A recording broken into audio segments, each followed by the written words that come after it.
Ezekiel 10. Then I looked, and behold, in the firmament that was over the head of the cherubim, there appeared above them as it were a sapphire stone, as the appearance of the likeness of a throne. And he spake unto the man clothed in linen, and said, Go in between the whirling wheels, even under the cherub, and fill both thy hands with coals of fire from between the cherubim, and scatter them over the city. And he went in my sight. Now the cherubim stood on the right side of the house when the man went in, and the cloud filled the inner court.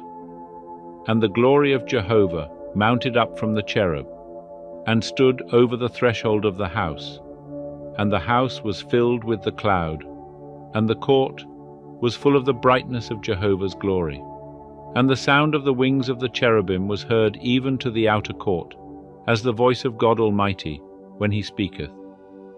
And it came to pass, when he commanded the man clothed in linen, saying, Take fire from between the whirling wheels, from between the cherubim, that he went in, and stood beside a wheel. And the cherub stretched forth his hand from between the cherubim unto the fire that was between the cherubim, and took thereof, and put it into the hands of him that was clothed in linen, who took it and went out. And there appeared in the cherubim the form of a man's hand under their wings. And I looked, and behold, 4 wheels beside the cherubim, 1 wheel beside one cherub, and another wheel beside another cherub. And the appearance of the wheels was like unto a beryl stone. And as for their appearance, they 4 had one likeness, as if a wheel have been within a wheel. When they went in their 4 directions. They turned not as they went, but to the place whither the head looked, they followed it.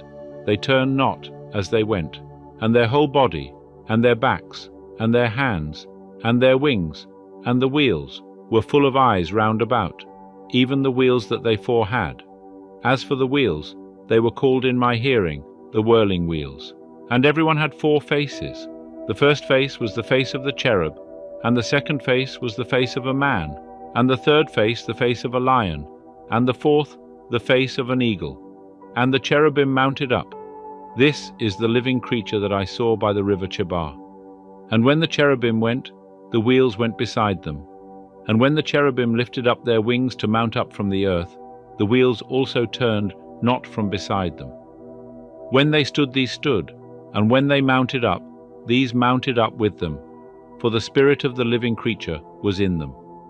And the glory of Jehovah went forth from over the threshold of the house, and stood over the cherubim. And the cherubim lifted up their wings, and mounted up from the earth in my sight, when they went forth, and the wheels beside them. And they stood at the door of the east gate of Jehovah's house, and the glory of the God of Israel was over them above. This is the living creature that I saw under the God of Israel by the river Chebar, and I knew that they were cherubim. Every one had 4 faces, and every one 4 wings, and the likeness of the hands of a man was under their wings. And as for the likeness of their faces, they were the faces which I saw by the river Chebar, their appearances and themselves. They went every one straight forward.